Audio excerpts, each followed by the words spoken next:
Eu gostaria de agradecer essa oportunidade de estar aqui com essa responsabilidade, né? Louvar a Deus, louvar aos pastores, agradecer a minha casa e a vocês que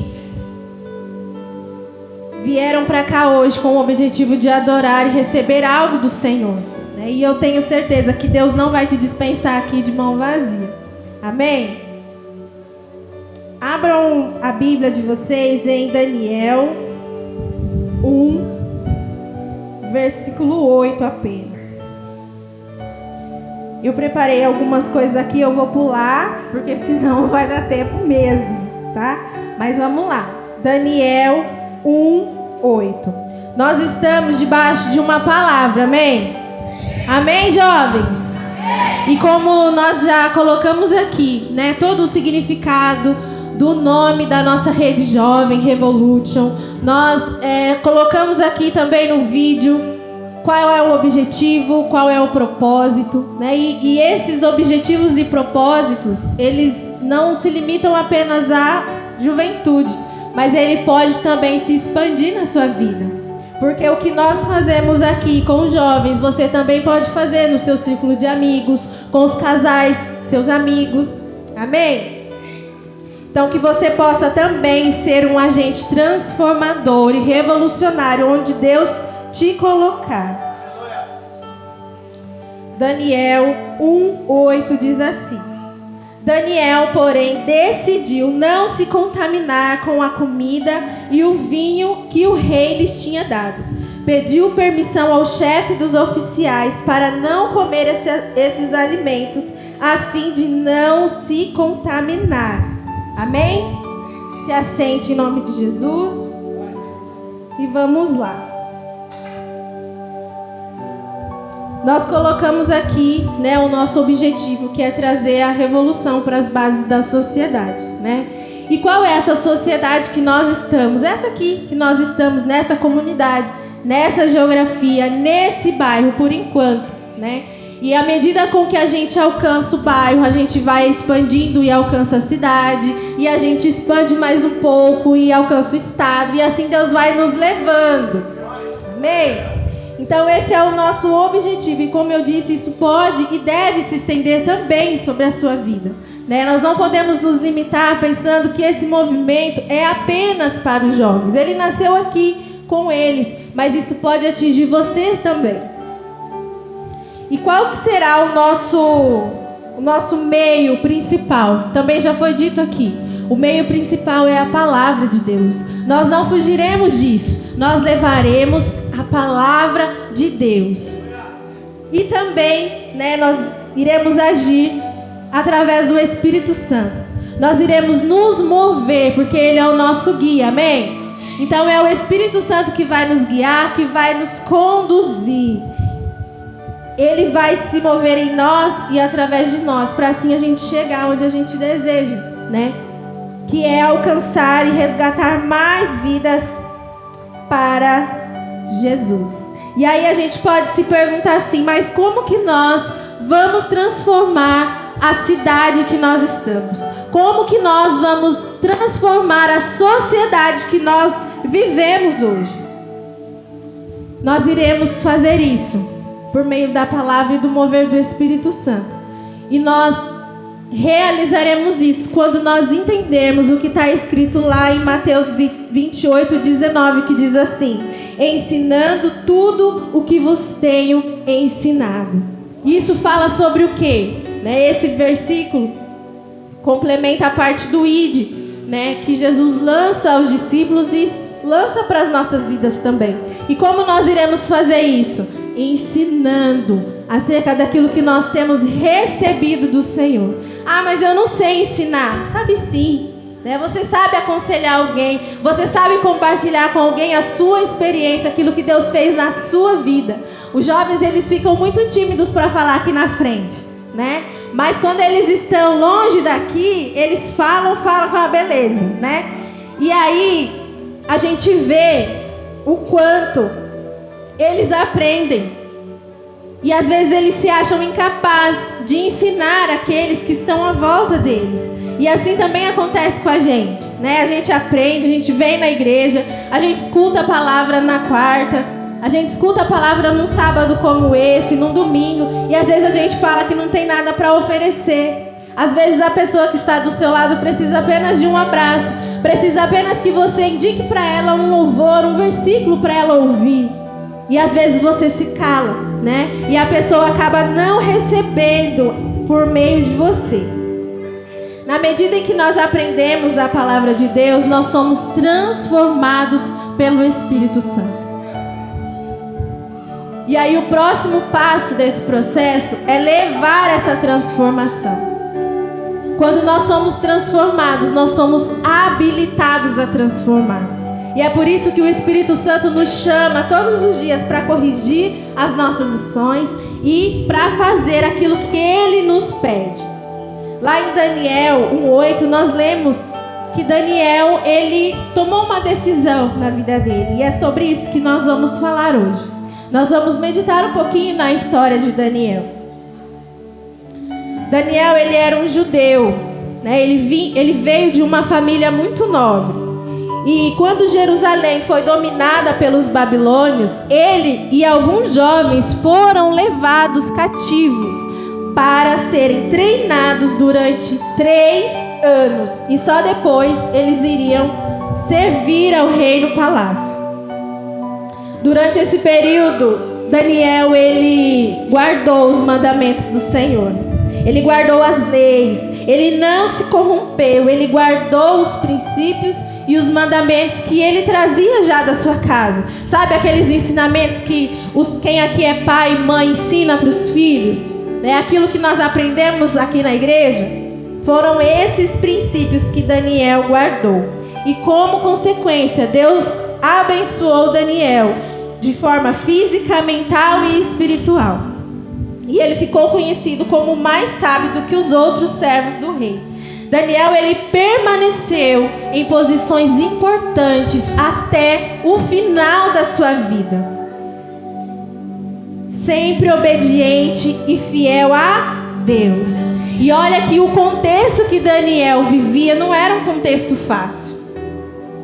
Mesmo vivendo em meio a um povo que não carregava os mesmos princípios que ele, Daniel, ele permaneceu fiel ao Senhor até o fim. Lendo esse livro de Daniel, é evidente que, através dele, aconteceu uma grande transformação. Aconteceu uma revolução naquela sociedade. E Daniel, ele foi um instrumento para que isso acontecesse.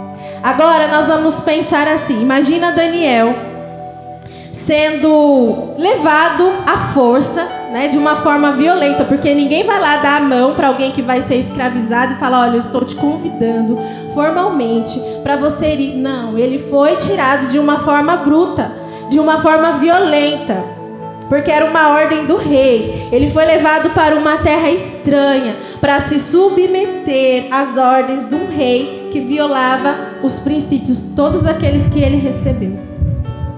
Daniel e os outros jovens poderiam duvidar, né, daquilo que eles já tinham aprendido sobre Deus. Eles poderiam duvidar do poder de Deus. Eles poderiam dizer que não tinham nenhum controle daquela situação. Eles poderiam dar inúmeras desculpas. Eles não podiam controlar aquilo que estava acontecendo. E eles podiam dizer que eles estavam sendo obrigados e eles teriam que ceder, né? E nós conhecemos a história, sabemos que não foi isso que aconteceu. Como nós lemos, Daniel, ele se manteve firme. De fato, Daniel, ele não tinha o controle daquela situação. Ele não podia controlar o rei. Ele não podia controlar o chefe lá que foi responsável para treinar ele e os outros jovens. Mas ele tinha o controle dele mesmo, da vida dele. Ele tinha o controle daquilo que entraria em sua vida enquanto ele estivesse ali naquele momento. E aí que entra as nossas reflexões.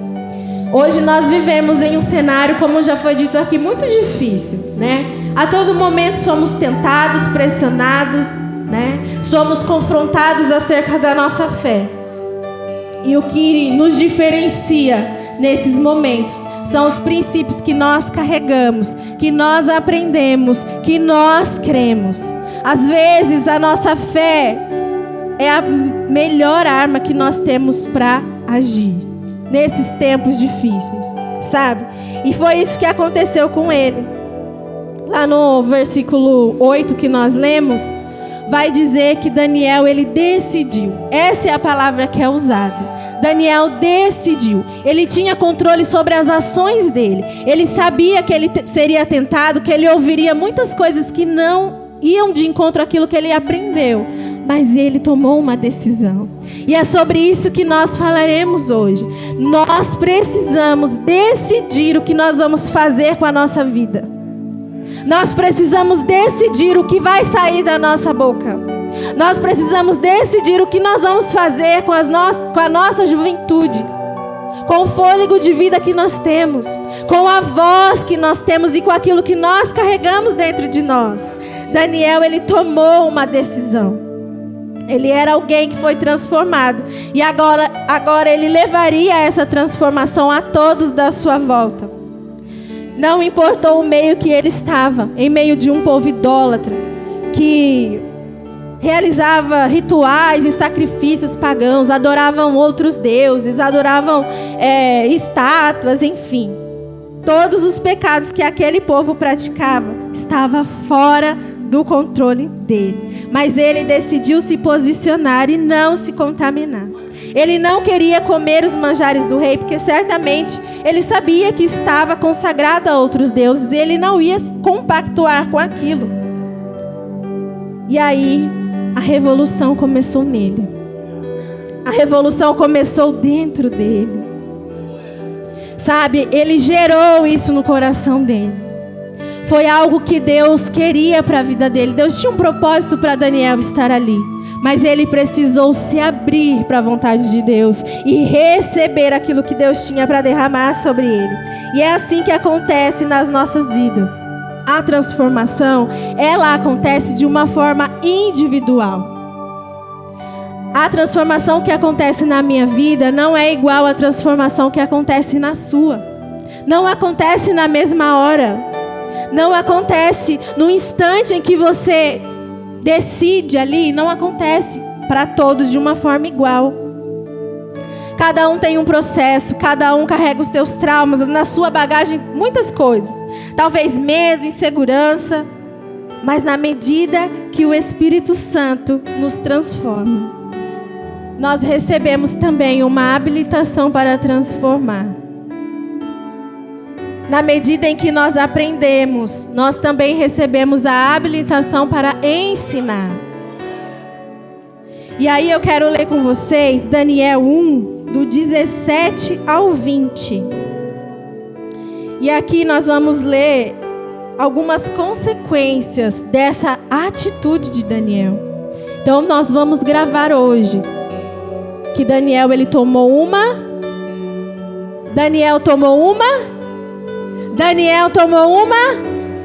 decisão. E essa decisão concedeu para ele algumas consequências. Lá no versículo 17 do capítulo 1 diz assim: Deus concedeu aos 4 rapazes aptidão incomum para entender todos os aspectos da literatura e da sabedoria. E a Daniel concedeu a capacidade especial de interpretar sonhos e visões. Sempre que o rei os consultava sobre alguma questão que exigia sabedoria e discernimento, observava que eles eram 10 vezes mais capazes que todos os magos e encantadores do seu reino. O texto, versículos anteriores, vai nos dizer que a partir do momento que Daniel decide não se contaminar, ele propõe alguns testes, acerca da alimentação, acerca de recusar esses manjares que o rei estava oferecendo. E aí, ele passa para o chefe para que fosse feito um teste de 10 dias. E aí depois o chefe ia julgar se seria bom ou não, se seria benéfico ou não. Porque ele achou Porque se Daniel se alimentasse e os seus 3 amigos se alimentassem apenas de vegetais, eles teriam uma aparência mais abatida do que os outros. E ao final dos 10 dias, Daniel mostrou que a aparência deles era muito melhor. E ali é evidente que não está nos alimentos a boa aparência, a saúde, a beleza que eles transpassavam, mas sim do brilho do Senhor sobre a vida deles, mas sim do Deus que estava no controle daquela situação, desde o momento em que eles foram levados para lá.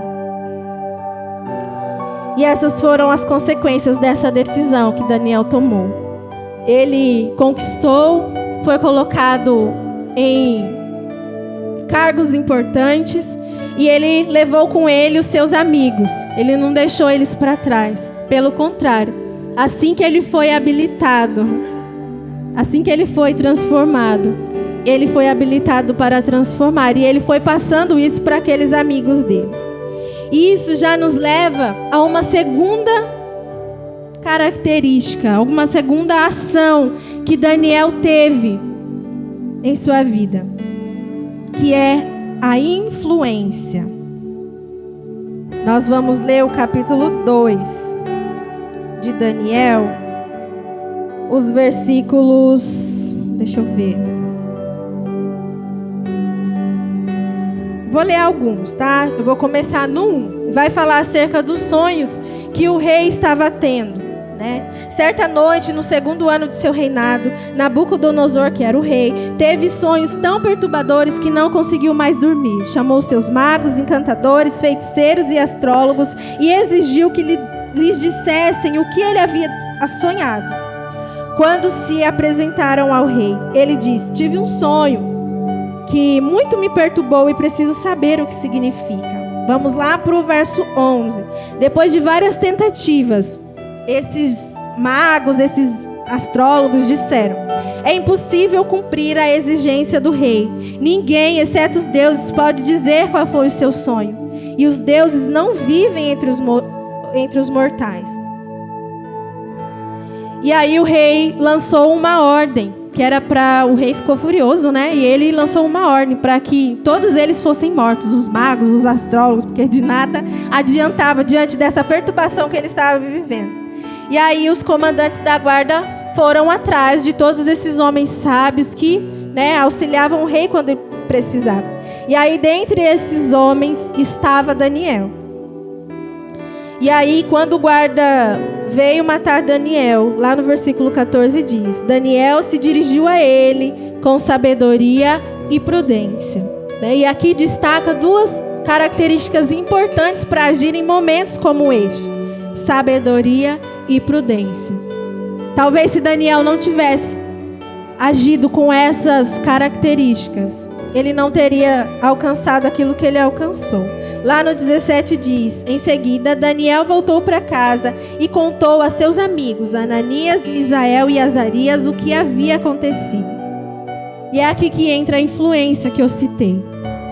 Daniel, ele pediu a esses amigos que suplicassem ao Deus dos céus que tivessem misericórdia deles e lhes revelasse o segredo, para que não fossem mortos com os outros sábios da Babilônia. Naquela noite, o segredo foi revelado a Daniel numa visão. E então Daniel louvou o Deus dos céus. 23. Daniel disse: eu te agradeço e te louvo, ó Deus de meus antepassados, pois me deste sabedoria e força. Tu me mostraste o que te pedimos, revelaste o que o rei exigiu. No versículo 17 nós lemos que Daniel chega aos seus amigos e ele lança sobre eles uma influência. Eles falam: vamos orar e vamos pedir para Deus misericórdia, para que ele revele esse sonho do rei e que junto com essa revelação ele traga também a interpretação. E foi isso que os amigos dele fizeram. E aí tem uma frase que diz assim: o que eu possuo dentro de mim é tão poderoso que quando eu chego em algum lugar, algo muda no interior dos outros. E essa mudança, ela pode ser positiva, mas ela também pode ser negativa. E hoje, Deus nos convida a olhar para dentro de nós e pensar o que nós carregamos. O que você carrega no seu interior? Se você carrega luz, quando você chegar em um ambiente, e logicamente se essa for a luz de Deus, a luz de Jesus, isso é tão poderoso que quando você chegar em algum lugar, aquilo que você carrega muda o ambiente, muda a vida de uma pessoa. O que você carrega em seu interior. Isso pode mudar o lugar em que você está, mas também pode mudar as pessoas que estão ao seu redor. E aí, assim como os amigos de Daniel se uniram a ele, Deus nos convida a orar a Ele, a Deus, e encontrar o propósito das nossas vidas, né? Daniel, ele lançou sobre aqueles amigos a sua influência. O que Daniel carregava? Carregava os ensinamentos, os mandamentos, os princípios que ele tinha recebido. Ele carregava um temor e um amor a Deus. E aí, quando você for orar e perguntar para Deus sobre esses propósitos, você pergunte também: por que eu estou aqui? Deus, por que o Senhor me colocou aqui? Sabe, por que eu estou hoje aqui nesta igreja? Por que eu estou hoje na escola, nesta sala, com estas pessoas? Por que o Senhor me colocou no meu trabalho dessa forma? O que o Senhor quer que eu faça aqui? Eu ouvi, não vou saber a referência agora também, mas eu ouvi um testemunho uma vez que a pessoa disse assim: Deus, eu estou entrando no mercado. O que o Senhor quer que eu faça aqui? Porque os nossos olhos naturais nos levam para quê? Para ir no mercado fazer o quê? Compra. A gente vai comprar os alimentos, os mantimentos, os produtos que a gente precisa. Mas nós que somos cristãos, nós precisamos entender que nós nos movemos pelo Espírito Santo. E aonde nós colocarmos os nossos pés, nós precisamos perguntar ao Senhor: o que o Senhor quer que eu faça aqui? Sabe? O que o Senhor quer que eu faça dentro do meu lar? O que o Senhor quer que eu transborde onde eu estiver? Às vezes a gente vai para algum compromisso, vamos lá, vou tirar o mercado, vamos colocar a fila do banco, que eu não sei, eu já nem pego fila mais, que eu faço tudo pelo celular. Mas quem gosta de ir na lotérica ou até no banco, às vezes até é necessário ir para resolver alguma coisa, sabe que vai enfrentar uma fila e que vai demorar. E aí você chega lá, né, muitas pessoas reclamam, murmuram, tem gente que vai lá no balcão, ó, me atende aí, já faz tanto tempo que eu estou aqui esperando. Mas será que não seria melhor a gente perguntar: Deus, o que eu estou fazendo aqui? Por que eu estou aqui? Além do propósito natural, que é ir lá resolver um problema no banco, no campo espiritual, o que o Senhor quer que eu faça aqui? Aí às vezes senta alguém do seu lado e começa a puxar conversa. E você bravo, estressado com a demora, você nem presta atenção na necessidade daquela pessoa. E às vezes aquilo que você aprendeu naquela semana, naquele culto que você foi, é o que a pessoa precisa. Então, Deus quer nos levar a viver isso. Sabe, quando a gente entra num ônibus e aí tem uma pessoa que gosta de conversar, que gosta de puxar assunto. Quem anda bastante de ônibus, pega ônibus lotado, demora. Eu sei que é ruim, é horrível. Mas vamos enxergar a vida também desse lado. As oportunidades que Deus nos dá. E aí às vezes a gente olha e a gente fala: eu não tenho nenhum amigo, meus amigos estão tudo aqui dentro da igreja. Não tem ninguém para convidar. Será? Será? Ou será que você desperdiçou uma oportunidade quando Deus te deu? Então faça essa pergunta ao Senhor: por que eu estou aqui, Deus? O que o Senhor quer que eu faça? E nós estamos cercados de muitas testemunhas. Tem muitas pessoas ao nosso redor nos olhando, observando a nossa vida. Talvez ela observa para comparar com a dela. ou também para descobrir se há alguma vantagem de servir o Deus que você serve. Eu tenho sempre esse olhar, de olhar não só pelo lado ruim, mas também pelo lado bom, né? Às vezes você pode pensar, nossa, a pessoa é tão invejosa, fica, né, perguntando um monte de coisa na minha vida, e às vezes esse é realmente o objetivo da pessoa, né? Mas e se nós olharmos, mudarmos o nosso olhar e a gente olhar para aquela pessoa como se ela estivesse procurando alguma coisa na nossa vida que vai gerar algo bom na vida dela, que vai destravar algo bom na vida dela.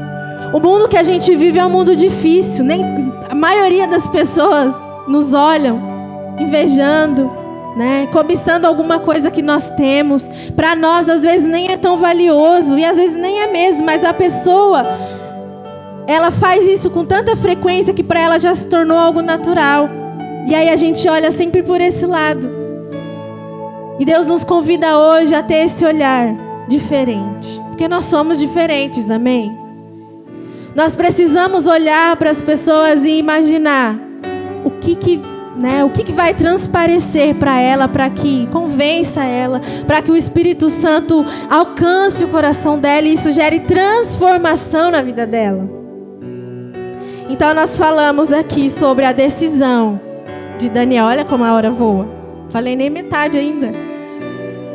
Nós precisamos olhar para essa atitude de Daniel, de tomar uma decisão e de influenciar as pessoas que estão à sua volta. No capítulo 3 de Daniel, nós vemos que depois que esses amigos foram influenciados, eles aparecem no texto e eles expressam seu posicionamento diante das exigências do rei e reproduzem aquilo que Daniel fez. Olha um novo ciclo se abrindo. Daniel, ele decidiu e ele influenciou. E isso gerou o que na vida dos seus amigos? Decisão e influência. E se nós continuarmos com esse ciclo, olha quantas vidas nós alcançaremos. Olha quantos avanços nós teremos acerca do Evangelho, acerca do povo que vai conhecer e vai ser convencido pelo Espírito Santo a servir ao Deus que nós servimos. Vamos ler também rapidinho, tá? Daniel 3. A história vai dizer que o rei ele construiu uma estátua de ouro. E a ordem era que ao som da trombeta todos se prostrassem e adorassem. Mas esses amigos de Daniel, aqui o texto não vai dizer que Daniel estava. O texto ele narra sobre esses 3 jovens, os 3 amigos de Daniel. E aí vai dizer que eles não se prostraram, eles não adoraram, eles não obedeceram aquilo que o rei tinha proposto para todos.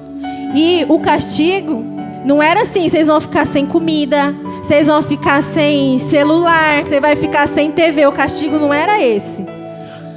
O castigo era: serão lançados na fornalha. Esse era o castigo. E mesmo assim, esses jovens decidiram ser fiéis ao Senhor até o fim, mesmo que isso custasse a vida deles. Alguém aí já teve uma queimadura assim, no fogão, no ferro, na chapinha? Alguém já passou por isso? Levanta a mão. Doeu? Sim? Um pouquinho só? Imagina você ser jogado dentro de uma fornalha. Na hora assim, ó, já vira carvão, já era. Vira cinzas. E aí, diante dessa atitude desses jovens, alguns judeus, olha só, eram judeus, hein? Assim como eles. Não, alguns judeus eram eles mesmos. Que o rei encarregou da província da Babilônia, não lhe deram atenção ao rei. E recusaram-se a servir os teus deuses e não adoraram a estátua de ouro que o rei levantou. E aí o rei ele ficou muito enfurecido e mandou que lançassem os jovens lá. Ele até deu mais uma chance, falou: eu vou tocar de novo a trombeta, e se vocês não adorarem, não se prostrarem, vocês serão lançados lá. E eles não cederam. E aí o versículo 17, lá no capítulo 3, vai dizer: se formos lançados, esses jovens falando, se formos lançados na fornalha ardente, o Deus a quem servimos pode nos salvar. Eles não disseram, Ele vai nos salvar. Ele diz, Ele pode. Porque isso não estava no controle deles, e sim de Deus, né? E eles sabiam o Deus que eles serviam. Então, Deus podia salvar. Sim. Ele nos livrará de suas mãos, ó Rei. Olha a fé desses jovens.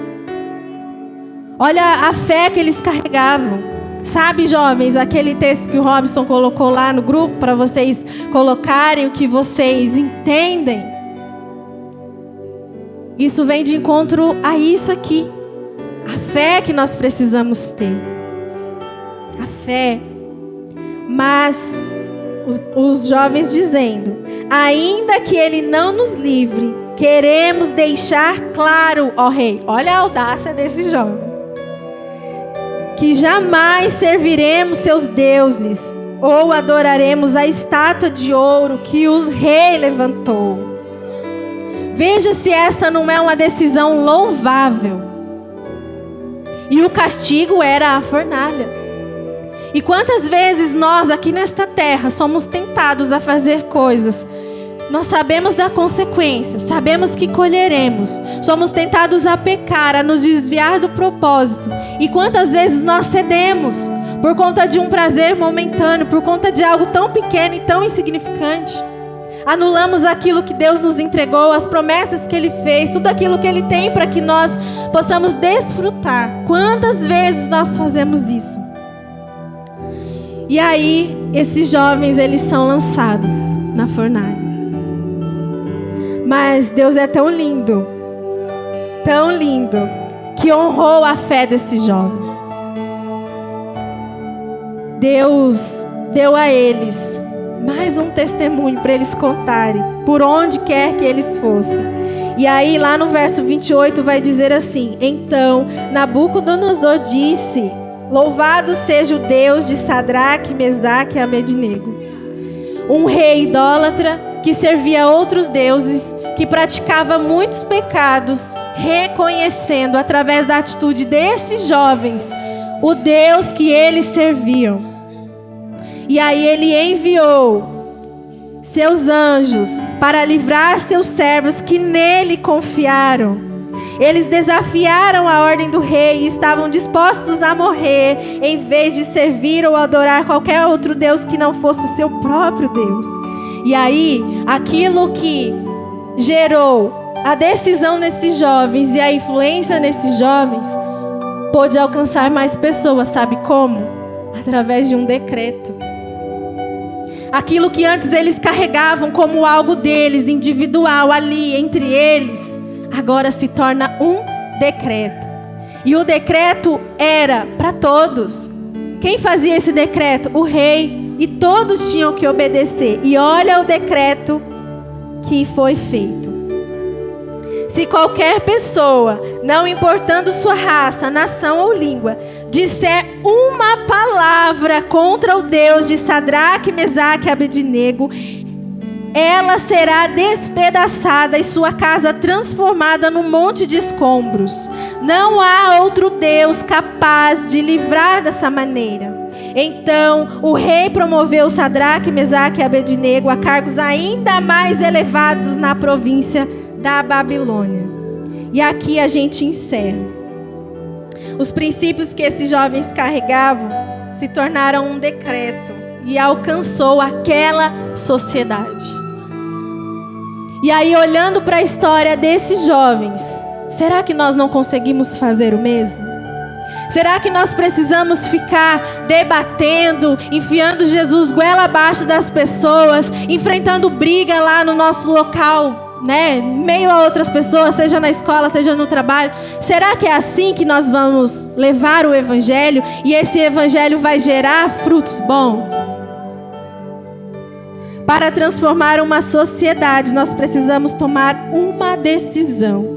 E essa decisão, ela é individual. Cada um aqui tem que tomar a sua.